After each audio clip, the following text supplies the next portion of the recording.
मैं सोफिया एक बार फिर आपके साथ में, और यहाँ पर हम पढ़ रहे हैं शेप्स ऑफ एटॉमिक ऑर्बिटल्स। और जैसा कि हम प्रीवियस वीडियोस तक पढ़ चुके हैं शेप्स ऑफ एटॉमिक ऑर्बिटल के पहले हमने क्वांटम नंबर पढ़े, जिसमें हमने एटॉमिक ऑर्बिटल्स के बारे में कंप्लीट स्टडी की। ठीक है, इसके पहले मैंने आपको एस ऑर्बिटल के बारे में बताया था, और अब हम पढ़ने वाले हैं यहाँ पर पी ऑर्बिटल के बारे में। तो पी ऑर्बिटल के बारे में हम यहाँ पर पढ़ने वाले हैं। तो बाउंड्री सरफेस की हम यहाँ पर बात कर रहे हैं। तो बाउंड्री सरफेस की अगर हम यहाँ पर बात करें तो बाउंड्री सरफेस 3 2p ऑर्बिटल्स के लिए यहाँ पर शो की गई है। देखिए 2p में, पी ऑर्बिटल में सबसे पहले तो 3 तरह के ऑर्बिटल होते हैं, 3 ऑर्बिटल होते हैं। px जो x एक्सिस पर, py जो y एक्सिस पर, और pz जो z एक्सिस पर। जैसा कि हमने क्वांटम नंबर में पढ़ा था, तो हमारा जो थर्ड क्वांटम नंबर होता है मैग्नेटिक क्वांटम नंबर, इससे हमें ये पता चलता है कि p के अंदर 3 एटॉमिक ऑर्बिटल होते हैं। ठीक है, क्लियर। अब जैसा हमने पढ़ा काई में एस ऑर्बिटल में, ठीक है, तो एस ऑर्बिटल के अंदर अगर हम बात करें तो जो बाउंड्री सरफेस थी वो एस ऑर्बिटल में स्फेरिकल थी, लेकिन यहाँ पर जो बाउंड्री सरफेस है वो स्फेरिकल नहीं होती।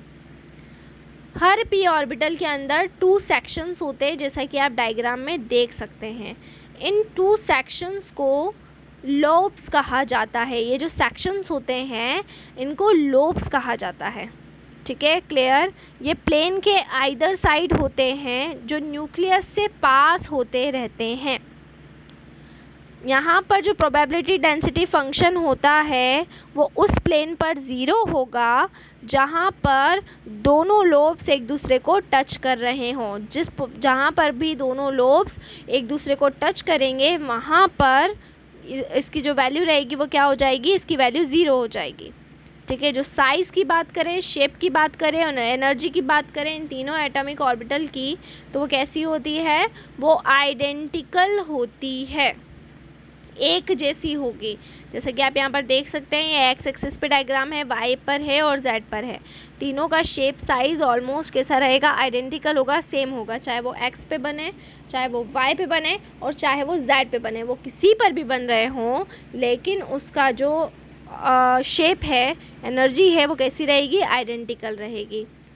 ये उस तरह से डिफ़र होगी जहाँ पर लोब्स क्या होंगे, ओरिएंटेड होंगे। उनकी ओरिएंटेशन के हिसाब से उनकी जो डायरेक्शन है उसमें डिफरेंस आएगा, या उनमें खुद डिफरेंस आएगा। ठीक है, क्लियर। जो लोब्स हैं वो एक्स वाई और जेड एक्सिस के अलॉन्ग होते हैं, इसीलिए उनको हम नाम दे रहे हैं। जैसे हमारा जो मेन प्रिंसिपल क्वांटम नंबर है अगर वो 2 है तो इसीलिए हम उसको नाम दे रहे हैं 2px, जो कि देख सकते हैं आप एक्स एक्सिस पर है, 2py जो y एक्सिस पर है, और 2pz जो कौन सा एक्सिस पर है, z एक्सिस पर है। ठीक है, क्लियर। उनको 2xy, 2px, 2py, 2pz नाम दिया गया है। ठीक है, क्लियर। अब यहाँ पर कोई भी सिंपल रिलेशन नहीं होता इनकी वैल्यूज़ के अंदर XYZ डायरेक्शन के थ्रू। ml की वैल्यू p के लिए होती है -1, 0 और +1। ठीक है, क्योंकि यहाँ पर जो l की वैल्यू होती है वो l की वैल्यू होती है 1। तो जब l की वैल्यू 1 होगी तो ml की वैल्यू 3 होगी। l की वैल्यू 1 मतलब p ऑर्बिटल और ml की वैल्यू 3, -1 से +1, इसीलिए 3 होते हैं, 3। क्लियर। हमारे पर्पस के लिए इतना सफिशिएंट है कि ml की 3 पॉसिबल वैल्यूज़ होती है, बट इसकी डायरेक्शन से हम इनका कोई भी रिलेशन नहीं बता सकते। इसीलिए बोल सकते हैं कि जो p ऑर्बिटल्स होते हैं वो एक दूसरे के क्या होंगे, वो एक दूसरे के परपेंडिकुलर होंगे, म्यूचुअली परपेंडिकुलर होंगे। लाइक एस ऑर्बिटल जो होते हैं वैसे ही पी ऑर्बिटल्स भी जो होंगे उनकी साइज़ में इंक्रीमेंट, उनकी एनर्जी में इंक्रीमेंट होगा प्रिंसिपल क्वांटम नंबर बढ़ने के साथ साथ। जैसे एस में होता था कि जैसे जैसे प्रिंसिपल क्वांटम नंबर बढ़ता जाता था वैसे वैसे क्या होता था, प्रिंसिपल क्वांटम नंबर बढ़ने के साथ में एनर्जी और साइज़ दोनों में इंक्रीमेंट होता जाता था। वैसे ही किस में होगा, वैसे ही पी में भी होगा कि जैसे जैसे बढ़ता जाएगा साइज क्वांटम नंबर, वैसे वैसे एनर्जी और साइज़ भी बढ़ता जाएगा। जैसे 4p के लिए सबसे ज़्यादा, फिर उससे कम हो जाएगा 3p, फिर उससे कम हो जाएगा 2p। ऐसे ही अगर हम एस ऑर्बिटल की प्रोबेबिलिटी डेंसिटी फंक्शन को देखते थे तो p ऑर्बिटल भी 0 वैल्यू पे पास करता है, ठीक है, क्लियर, 0 वैल्यू पर पास करता है। तो जैसे जैसे अगर ये 0 पर जाएगा इनफाइनाइट डिस्टेंस होगी और न्यूक्लियस से जो डिस्टेंस है वो इंक्रीज़ होती जाएगी, ठीक है। अगर नंबर ऑफ़ नोड्स की बात करें तो नंबर ऑफ़ नोड्स n-2 से रिप्रेजेंट करते हैं, ठीक है।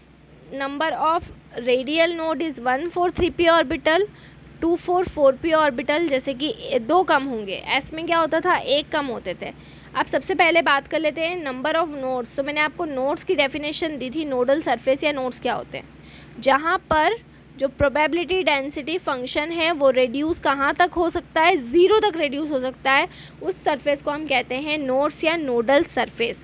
और एस के लिए अगर बात करें तो नोड्स की प्रिंसिपल क्वांटम नंबर से 1 कम होता है नोड, लेकिन जब हम पी की बात करते हैं तो उसमें वो प्रिंसिपल क्वांटम नंबर से कितना कम होता है, प्रिंसिपल क्वांटम नंबर से 2 कम होता है, 2 कम होता है, क्लियर। तो ये हमने पढ़ा पी ऑर्बिटल के जो भी डायग्राम है उनको हमने स्टडी किया, जैसे 2px 2py 2pz को। इसके बाद में हम शेप्स ऑफ टी ऑर्बिटल को पढ़ेंगे, ठीक है, क्लियर, वो हमारा नेक्स्ट टॉपिक होगा। एंड आफ्टर दैट हमारा अगला टॉपिक होगा एनर्जीज ऑफ ऑर्बिटल, ठीक है। तो स्टे होम, स्टे सेफ, ऐसे ही साथ में हमारे जुड़े रहिए। Thank you so much.